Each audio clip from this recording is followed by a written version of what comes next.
contestar con una violencia mayor.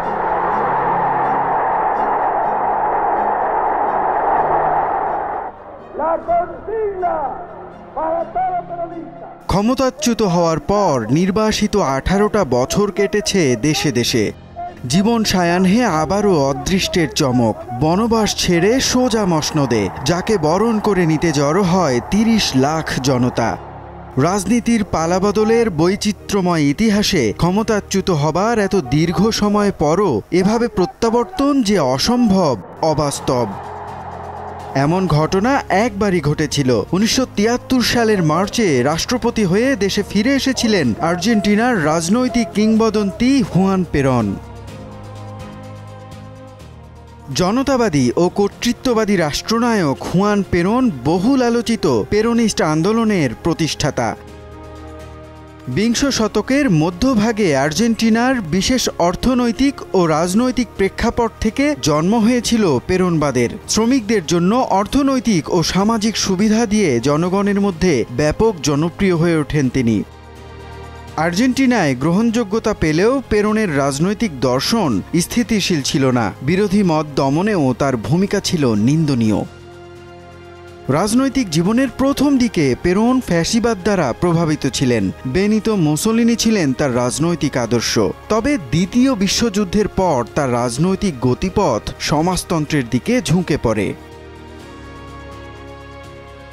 Peron 1946 সালে প্রথমবারের মতো রাষ্ট্রপতি নির্বাচিত হন। প্রথম মেয়াদে রাষ্ট্রপতি হিসেবে পেরন আর্জেন্টিনাকে একটি জনকল্যাণমুখী রাষ্ট্র হিসেবে গড়ে তুলতে সক্ষম হয়েছিলেন।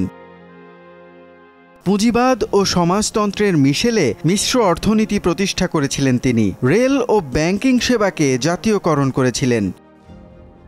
পেরনের রাষ্ট্রকাঠামোতে প্রধান সুবিধাভোগী ছিলেন শ্রমিক শ্রেণী। সাপ্তাহিক ছুটি, দৈনিক কাজের নির্দিষ্ট সময়সীমা নির্ধারণ সহ শ্রমিকদের মজুরি বাড়িয়ে দিয়েছিলেন তিনি।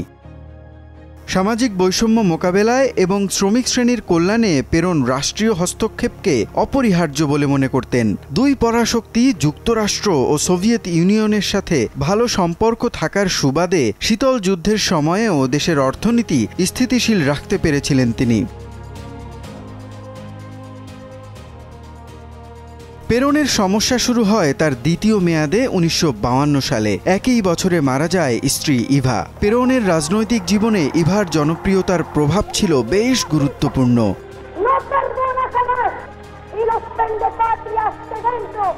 স্থবির অর্থনীতিতে শ্রমিকরাও পেরনের উপর আস্থা হারিয়ে ফেলে।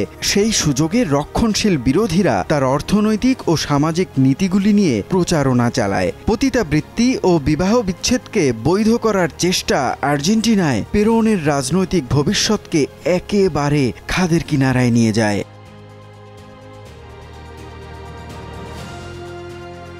এর মধ্যে 1955 সালের 16 সেপ্টেম্বর বুয়েন্স আয়ার্সের প্লাজা ডি মায়োতে এক প্রতিবাদী জনসমাবেশে বোমা বর্ষণে প্রায় 400 জন নিহত হয়। উদ্ভূত পরিস্থিতিতে 19 সেপ্টেম্বরে চাপের মুখে আর্জেন্টিনা ত্যাগ করেন হুয়ান পেরন। ক্ষমতা ও আদর্শিক দ্বন্দ্বে ইতোমধ্যেই পেরোনিস্টরা বিভক্ত হয়ে গেছে। ক্ষমতাচ্যুত হওয়ার পর পেরনবাদী আন্দোলনের দক্ষিণপন্থী অংশ কুর সাথে জড়িত সামরিক কর্মকর্তাদের সাথে আপোষ করে। অন্যদিকে টেন্ডেন্সিয়া রেভলিউশনারিরা সশস্ত্র আন্দোলনের পন্থা অবলম্বন করে।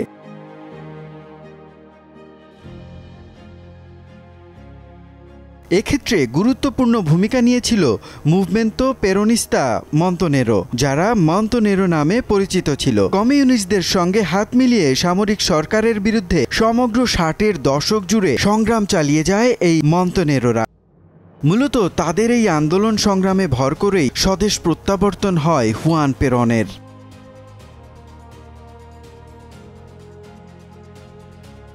নির্বাসিত 18 বছরের জীবনের বেশিরভাগই পেরন কাটিয়েছেন ভেনেজুয়েলা এবং স্পেনে। এই সময়ে আর্জেন্টিনায় জনসম্মুখে তার নাম বলাও ছিল নিষিদ্ধ। দেশে না থাকলেও আর্জেন্টিনার রাজনীতিতে তার প্রভাব বহাল ছিল আগের মতোই। নির্বাচনে জিতে আসার ক্ষেত্রে তার সমর্থন বেশ গুরুত্বপূর্ণ ছিল। নির্বাসনে থেকেও আর্জেন্টিনার উদারপন্থী ও রক্ষণশীল উভয়কেই পেরন বোঝাতে পেরেছিলেন তার বিকল্প এখনও নেই। ১৯৭৩ সালের ২৫শে মে পেরনের সমর্থনে হেক্টর ক্যাম্পোরা রাষ্ট্রপতি নির্বাচিত হন।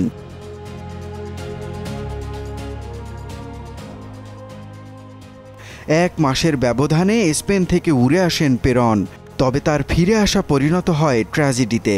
ডানপন্থী পেরোনিস্টরা বামপন্থী পেরোনিস্টদের উপর গুলি চালিয়ে কমপক্ষে ১৩ জনকে হত্যা করে, যা পরবর্তীতে পেরোনিস্টদের স্থায়ীভাবে ২ ভাগে বিভক্ত করে দেয়। ৪৯ দিন ক্ষমতায় থাকার পর রাষ্ট্রপতি পদ থেকে পদত্যাগ করেন ক্যাম্পোরা।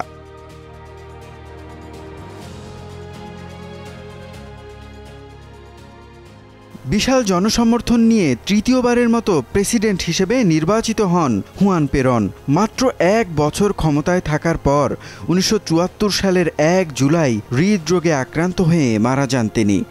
রাজনৈতিক প্রভাবের দিক থেকে পেরন ফিদেল ক্যাস্ট্রো বা হুগো চ্যাভেজের মতোই ছিলেন। তার রাজনৈতিক দর্শন পেরোনিজম নামে এখনও আর্জেন্টিনায় একটি বৈধ রাজনৈতিক দর্শন হিসেবে বহাল তবিয়তে টিকে আছে।